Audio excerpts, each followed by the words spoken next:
12 जून को अहमदाबाद से लंदन जा रहा एयर इंडिया का विमान उड़ान भरने के कुछ सेकंड बाद ही हादसे का शिकार हो गया। इस विमान में कुल 242 लोग मौजूद थे, जिसमें से 230 सवारी थे और 12 क्रू मेंबर। हादसे में सिर्फ एक व्यक्ति की जान बची, बाकी लोग मारे गए।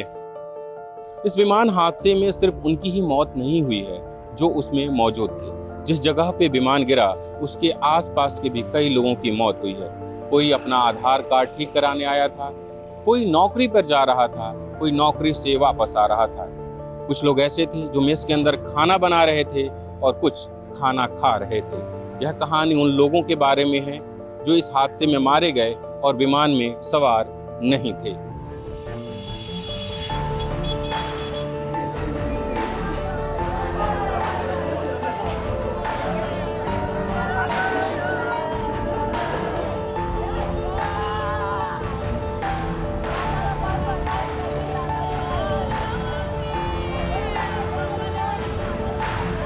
अब गवर्नमेंट क्या कर रही है, मोदी सरकार क्या कर रही है, भूपेंद्र पटेल की सरकार क्या कर रही है, वो हम लोग देख रहे हैं। तो आने वाले चुनाव के अंदर हम उनको जवाब देंगे करारा। 13 जून को न्यूज लॉन्ड्री ने अपनी एक रिपोर्ट में बताया था कि अहमदाबाद के रहने वाले ठाकुर रवि प्रहलाद अपनी मां और 2 साल की बेटी की तलाश में इस अस्पताल से उस अस्पताल भटक रहे हैं। उनकी मां उस मेज के अंदर खाना बनाती थी जिसके ऊपर विमान गिरा और उनकी 2 साल की बेटी अपनी दादी के साथ वहीं पर खेल रही थी। हम यहाँ बीजे मेडिकल कॉलेज की यूजी मेस है, वहाँ पे हम बच्चे खाना खाने आते हैं। वहाँ मम्मी खाना बनाने का काम करती है और मैं मेरी वाइफ, मेरे पापा, हम लोग senior resident doctor civil hospital में टिफ़िन सर्विस का काम करते हैं। हम रोज़ की तरह 1 बजे टिफ़िन भर के रोज निकल गए।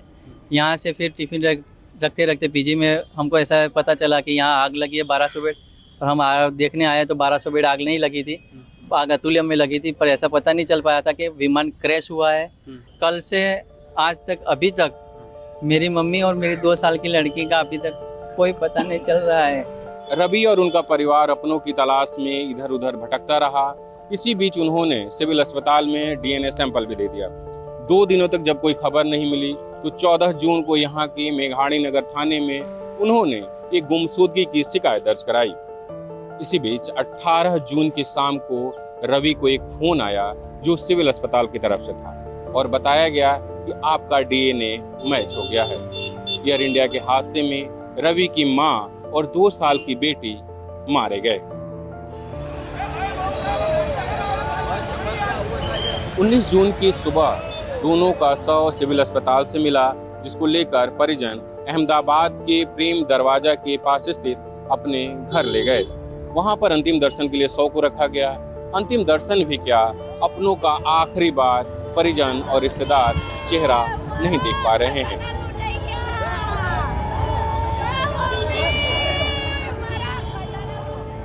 अंतिम दर्शन के बाद दोनों के शव को पास के ही शमशान घाट में अंतिम विदाई दे दी गई। रवि की बेटी आध्या और उनकी मां सरलाबेन को आखिरी बार देखने वाले महेश भाई ने न्यूज लॉन्ड्री को बताया। जहाँ कोने में ये मौसी बाथरूम में लड़की को लेके आई तो वो बाथरूम में गए और मैं हूँ वहाँ सामने वाली मेस से वहाँ टिफिन भर रहा था और अचानक ऊपर से प्लेन का व्हील अड़ गया ऊपर ढाबे में। तो मौजी बच्ची को लेके जैसे ही बाहर आई वैसे ही दब गई। वो सब मौसी रोटियाँ ही उतार रही थी। सब पूरा गिर जाने के बाद सबको मालूम पड़ा कि ये क्या हो रहा। तो फिर सब लोग अपना अपना गैस बंद करके फिर बाहर निकले। तब तो ये गिर चुका था पूरा और फिर सीढ़ी सही सलामत थी तो सब उसकी पाइप पकड़ पकड़ के नीचे उतर गई। लेकिन एक ये मौसी दब गई थी इसलिए निकल नहीं सकी, नहीं तो सब मौसी आ गई थी। हाँ हमारे सामने ही सब। आप कैसे बचे? धुआं मैं एकदम जैसे मौसी का पड़ा ना जैसे वहाँ सामने है ना इतना दूर वहाँ था तो वहाँ बहुत सारी आग आई गई। तो मैं एक बाथरूम में घुस गया तो भी आग आने लगी। फिर ऐसे निकला 3 बार आग अंदर आई लेकिन कुदरत ने हमने बचा लिया।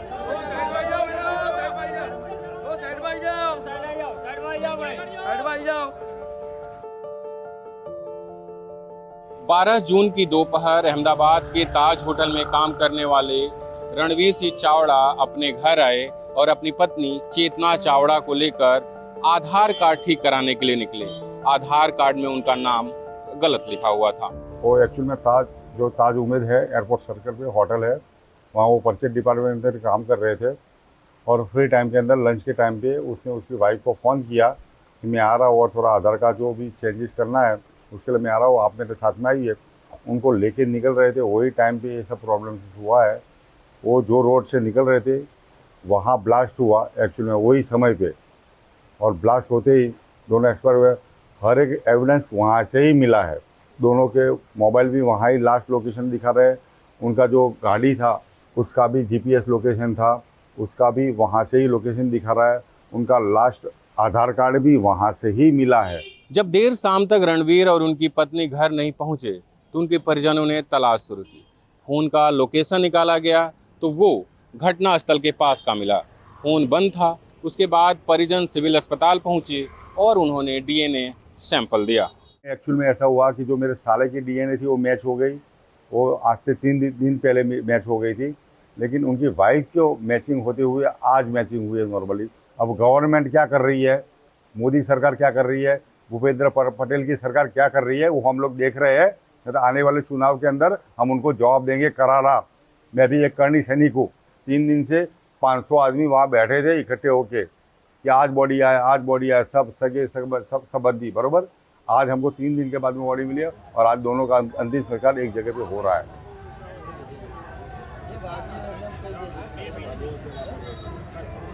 ताबूत में परिजनों को सौंपा जा रहा है, जिसे खोलने की प्रशासन की तरफ से साफ मनाही है। लेकिन रणवीर और उनकी पत्नी का शव जब शमशान घाट पहुंचा तो रणवीर के बड़े भाई ने कहा कि एक आखिरी बार मैं अपने भाई को देख लेना चाहता हूं, लेकिन पुलिस और स्थानीय नेताओं ने इसके लिए मना कर दिया।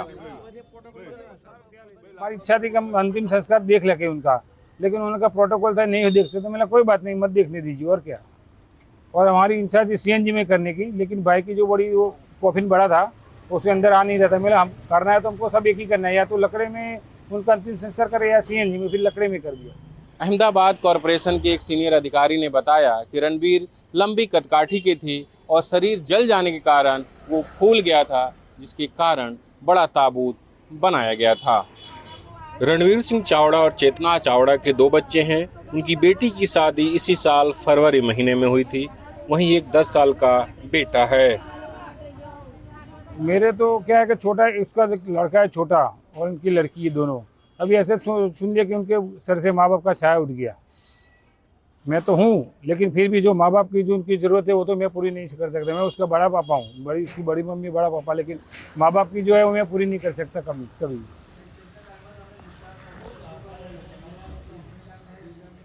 14 जून को अहमदाबाद के मेघाड़ी नगर थाने में गुमशुदगी की एक शिकायत दर्ज हुई। यह शिकायत मूलतः पंजाब के रहने वाले और पिछले 2 पीढ़ी से अहमदाबाद में रहने वाले गुरदीप सिंह ने अपने इकलौते बेटे अर्शदीप सिंह की गुमशुदगी को लेकर दर्ज कराई थी। बता दें कि जिस दिन प्लेन हादसा हुआ उसके कुछ मिनट पहले ही अर्शदीप नौकरी पर जाने के लिए घर से निकले थे। उनका घर हादसे के स्थल से 500 मीटर की दूरी पर ही है। अर्शदीप के निकले हुए अभी कुछ ही मिनट हुए थे। उनकी मां दरवाज़ा बंद करने आई तो उन्होंने देखा कि प्लेन गिर गया है। उन्होंने अपने बेटे को फ़ोन किया। पहली बार में तो फ़ोन लगा, लेकिन उसके बाद फ़ोन लगना बंद हो गया। गुरदीप ने अपने बेटे की तलाश शुरू की। इसी बीच उन्होंने यहाँ डीएनए सैंपल दे दिया। 17 जून को उन्हें फ़ोन आया और बताया गया कि आपके बेटे का डीएनए सैंपल मैच हो गया है। उसी दिन उन्होंने सौ लिया और अंतिम विदाई दे दी। पेट पूजा में काम करता, आईटी की जॉब करता था। ठीक है जी। 1:30 से 1:45 के बीच में यहाँ से जा रहा था, घर से निकला वो, तो यहाँ हमारा आजीपी कंपाउंड है मेघाड़ी नगर। ठीक है जी। वहाँ से जब भी गुजरा है तभी प्लेन क्रैश हुआ है। तो क्रैश होने से यानी उसका जो विमान का पंखा है वो उधर आके गिरा तो ब्लास्ट हुई, उसमें फिर उसका हादसा हुआ। उसके बाद मैं पुलिस स्टेशन गया, कंप्लेंट लिखाई है, सब किया है। ये तो अब ग्रुप में फ़ोटो उसका भेजी, सब कुछ किया, बोला बताया। तो एक दोस्त था मेरा, जहाँ वो गिरा ना वहाँ वो नौकरी करता। तभी जाके फिर उन्होंने फ़ोटो दिखाई मेरे को, तो बाइक का नंबर था, तो नंबर से वो पहचान हो गई उसकी, बाकी और कुछ नहीं। बाद में सिविल हॉस्पिटल में जाके मैंने DNA का टेस्ट भी दिया, ब्लड भी दिया। तो बाद में फिर 3 दिन के बाद 17 तारीख तभी जाके मेरे को कॉल आया था सिविल हॉस्पिटल से, तो भी आपका बच्चा मिल गया है, पर मिल गया नहीं, डेड हो गया है। फिर मैंने वहाँ जाके मिला और उसको लेके आया ना, जो उसका अंतिम संस्कार जो करना था, जो भी होता है वो किया। सिंह परिवार पर दुख का दोहरा पहाड़ गिरा है। 11 जून को उनके बड़े भाई का निधन हो गया। वो लंबे समय से बीमार चल रहे थे। वहीं 12 जून को उनके इकलौते बेटे का, दोनों का अस्थि लेकर यहाँ के भरूच गए और दोनों का अस्थि विसर्जन उन्होंने एक ही साथ किया है। पहले एक यानी मेरे बड़े भाई साहब चले गए, उसके दूसरे दिन ही मेरा बच्चा चला।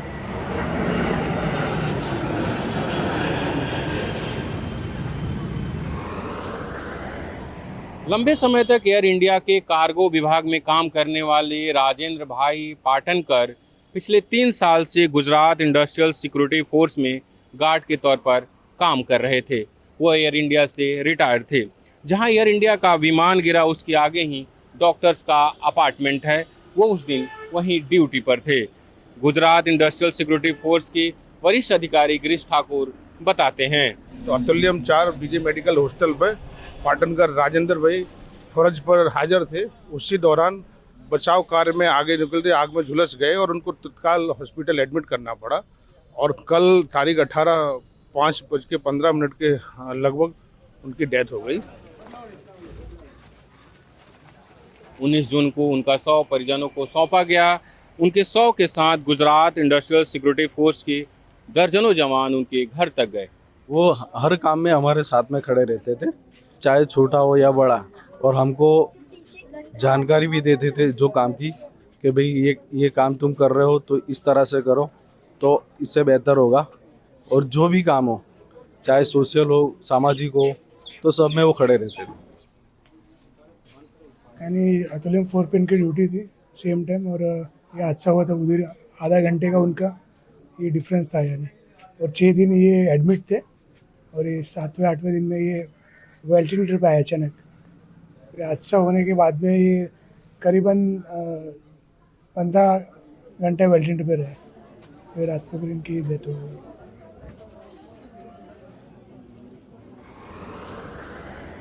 बाईस साल के आशीष कुमार हादत का राजेश पाटनकर की तरह हादसे में घायल होने के बाद कई दिनों तक इलाज चला। वो आईसीयू में भर्ती रहे, लेकिन 17 जून को उनके परिजनों को बताया गया कि आशीष की मौत हो चुकी है। आशीष का परिवार साबरकांठा जिले के गोलवाड़ा गांव का रहने वाला है। उनके पिता बाबू भाई हादत सेना से रिटायर होने के बाद यहाँ के मेघाड़ी नगर में उन्होंने एक घर खरीदा और उनका परिवार यहीं रह रहा था। आशीष 3 भाई बहन हैं। उनकी बड़ी बहन है और एक छोटा भाई है। आशीष BBA करने के बाद अहमदाबाद की एक प्राइवेट कंपनी में नौकरी कर रहे थे और साथ ही पढ़ाई भी कर रहे थे, MBA की। 12 जून की दोपहर वो घर आ रहे थे, तभी हादसे के शिकार हो गए और इलाज के बाद उनकी मौत हो गई। ये मैं और मेरा दोस्त आशीष है, जो 12 जून को जो प्लेन क्रैश का हादसा हुआ था उसमें उसकी मतलब क्रिटिकल सिचुएशन थी, बहुत ही क्रिटिकल सिचुएशन थी। तो वहाँ से वो ऑफिस से घर आ रहा था, मे बी हाफ डे में। उनके मम्मी पापा की एनिवर्सरी थी उसके पेरेंट्स की, तो हाफ डे लेके घर पे आ रहा था।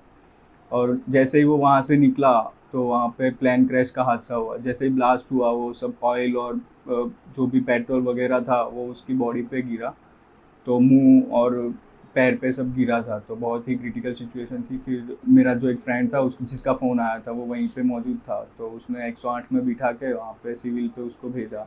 फिर वहाँ से उसका ट्रीटमेंट चालू हुआ, काफ़ी 6-7 दिन तक चला। फिर हम लोग जा ही रहे थे कि कैसी सिचुएशन है उसकी वो देखने के लिए, बट पहुँचे हम, एक दिन पहुँचे, फिर दूसरे दिन जाने ही वाले थे। ऐसे 5 बजे के आसपास उसके घर का जो उसका भाई था छोटा, उसका फ़ोन आया, बोले आशीष की सिचुएशन बहुत ख़राब है तो आप आ जाओ। तो हम लोग गए वहाँ पे। फिर देखा, डॉक्टर से बात की, बट ही इज़ नो मोर।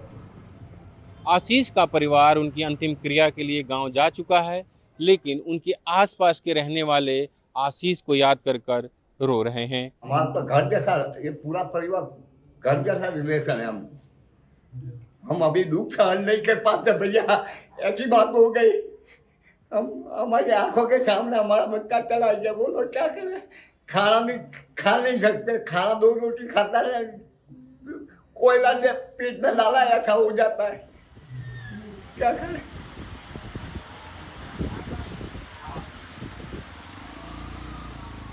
जीबीबेन भी उन मृतकों में शामिल है जो एयर इंडिया के विमान में सवार नहीं थी। मेस के ऊपर जहां विमान गिरा, उसके बगल में ही वो एक कच्चे मकान में रहती थी। घायल हुई, उसके बाद उनका इलाज चला। 18 जून को उनकी मौत हो गई और उनका अंतिम संस्कार किया गया। मोम का भी ध्यान हो गया, अभी इसका क्रियाक्रम करके बैठे। तो मोम के जो हमारे में जो होती है विधि सीधी, वो करके अभी बैठे हैं मम्मी का। विमान के यात्रियों के अलावा जिन लोगों की मौत हुई है, उसमें एक नाम आकाश भी है। उसकी माँ सीताबेन मेस के बगल में चाय की दुकान चलाती थी। वो अपनी माँ को दोपहर का खाना देने गया था, तभी हादसा हुआ और उसकी चपेट में आ गया। आकाश की मौत हो गई। उसका अंतिम संस्कार भी परिजनों ने कर दिया है। वहीं आकाश की माँ सीताबेन का अभी भी सिविल अस्पताल में इलाज चल रहा है। आपने वीडियो देखा होगा, एयर इंडिया का विमान मेस के ऊपर गिरता है और चारों तरफ आग ही आग होते हैं। तभी एक महिला तेजी से भागती हुई नजर आ रही है। इन महिला का नाम सीता है और ये जिसे बचाने के लिए भाग रही थी, उसका नाम आकाश है, जो उनका 15 वर्षीय बेटा था, जो अब इस दुनिया में नहीं है।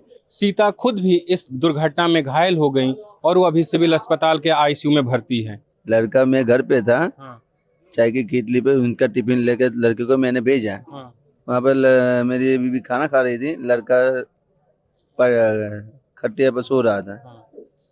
और जैसे स्पॉट हुआ विमान, इससे ही उसका परखा जो है वो आके सीधा 4 साल जो लड़का था ना, उसके ऊपर पड़ा।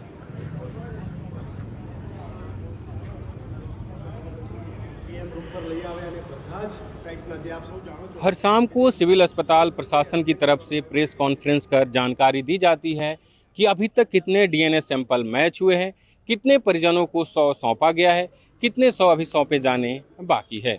ऐसा ही 16 जून को एक प्रेस कॉन्फ्रेंस हो रहा था, जिसको डॉक्टर राकेश जोशी संबोधित कर रहे थे।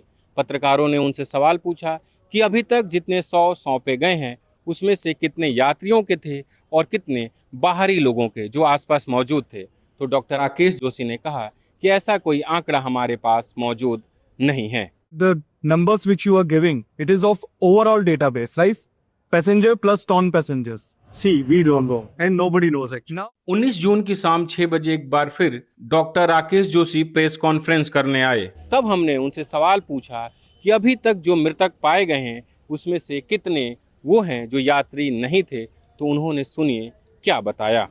जो आज पहले बताया, जिसके लिए डीएनए मैचिंग का इंतजार नहीं था, जो आइडेंटिफाई हो गए थे, उनको सौंप दिया गया था। अभी हम जो सारी चीजें बात कर रहे हैं, वो ऐसे लोग हैं जो स्थिति पे घायल हुए होंगे, जो आइडेंटिफाइबल नहीं थे। उसमें से मैंने जो बताया, जो 9 नॉन पैसेंजर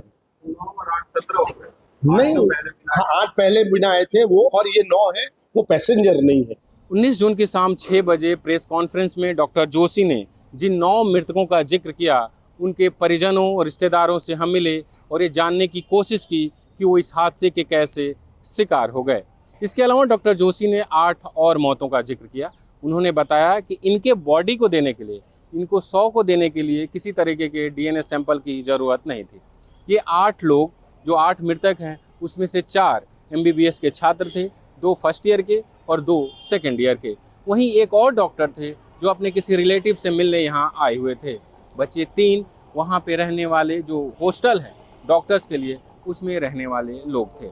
ऐसे में देखें तो 19 जून की शाम 6 बजे तक जितने 100 इस हादसे से जुड़े मृतकों के परिजनों को सौंपे गए हैं, उसमें से 17 ऐसे हैं जो उस प्लेन में सवार नहीं थे।